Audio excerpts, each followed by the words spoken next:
अभिव्यक्ति की आजादी देता है, हमें बोलने की आजादी देता है, हमारे अधिकार, हमारे हक की लड़ाई लड़ने का अधिकार देता है, उसे यह प्रीति तिवारी जी बंद करवाएंगी, ऐसे अधिकारी बंद करवाएंगे। ये कह रही हमारा मूड खराब हो गया। हम मूड खराब होने का जिम्मा नहीं लेते, हम अपना काम करवाने आए हैं। आप पढ़ लिख कर अपनी मर्जी से अधिकारी बनी है, सुनने के लिए, जनता को झेलने के लिए, सेवा करने के लिए अधिकारी बनी है। आप अपने कार्यालय से जनता को दुर्व्यवहार करके कार्यालय से बाहर नहीं निकाल सकती है। यह अधिकार आपका नहीं है कि आप बोले हमको और आपके साथ खड़े 4 लोग और बोले कि आप भागिए यहाँ से, निकलिए कार्यालय से। अरे आपको पता नहीं है कि पत्रकार क्या होता है? आपने मामूली समझ लिया है। अरे आपको शर्म नहीं आती कि पत्रकार खड़ा होकर बोल रहे हैं मैम मुझे न्याय चाहिए, मैं एक पत्रकार हूँ। आपने क्या कर्तव्य निभाया? आप योगी जी को नहीं जानती, सरकार आदेश नहीं सुनती है कि पत्रकार जब किसी भी अधिकारी के पास जाए, कार्यालय जाए, प्रशासन के पास जाए, तो वो इज्जत दे, पत्रकार को मान सम्मान के साथ बिठाए और उसे पूरा ब्यौरा दे जिस बारे में जानकारी चाहिए पत्रकार को। आप सुनती नहीं है, आप मेरी आजादी छीनेंगी, आप मेरे बोलने की आजादी छीनेंगी, मैं ऐसा नहीं होने दूंगी। प्रीति तिवारी जी, आपने हमारे जमीन पर कब्जा करवाया है और आप ही उस कब्जे को मुक्त करवाएगी। मैं कुछ नहीं जानती हूँ, मैं सिविल करने जाऊँ, मुझे बोल रहे मेरे कार्यालय से भागे। कहीं सुना है आपने? कितना भी बड़ा सुपीरियर अधिकारी हो, कितना भी बड़ा अधिकारी हो, उसका नर्म लहजा होता है, उसका बात करने का तरीका अलग होता है।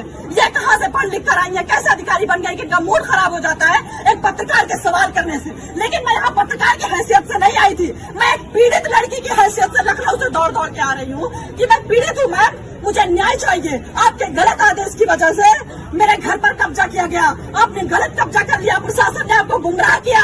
मैं बता रही हूँ, मेरी बात सुनने को तैयार नहीं। आप पहले बाहर जाइए, फिर मैं बात करूंगी। आप पहले बाहर जाइए, मेरा मूड खराब हो रहा है, मुझे गुस्सा आ रहा है, मुझे मेरा गुस्सा शांत करिए और मैं सब साक्ष्य दिखाऊंगी आपको। इनका जितना भी रवैया अंदर किया मेरे साथ, जितना भी यह भूल गई कि मैं पत्रकार बता रही हूँ, लेकिन मैं तुम्हारा कुछ भी कर सकती हूँ, यह भूल गई।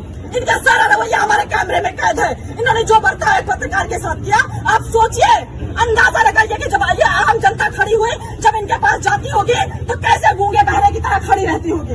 इनके आदेश के लिए एक शब्द सुनने के लिए कितना बेचैन रहती होगी कि मैम कुछ तो हमारे हक में फैसला सुना दे, कुछ तो हमारे हक में बोल दे, कुछ तो मेरे साथ न्याय कर दे।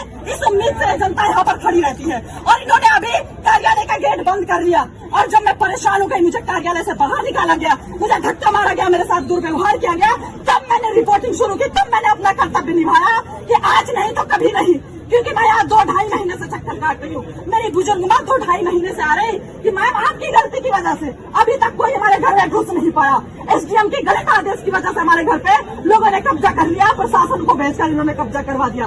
प्रशासन गलत रिपोर्ट लगा रहा है। जांच होनी चाहिए, निष्पक्ष जांच होनी चाहिए। हम बेईमान लोग नहीं है, गरीब आम जनता बेईमान नहीं होती है, अधिकारियों की तरह फैसले नहीं लेती है, किसी का किसी पर कब्जा नहीं करवाती है।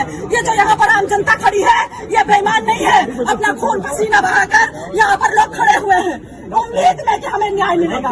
एसडीएम के पास जाएंगे, लोग उम्मीद में रहते कि एसडीएम साहिबा के पास जाएंगे, हम सुनाएंगे अपनी कहानी। महिला है, महिला के साथ प्रीति तिवारी जी से कि मैं रोने लगी। मैंने बोला मैम आप भी एक महिला है, आप भी अधिकारी है, मैं भी एक सीनियर पत्रकार हूँ, मैं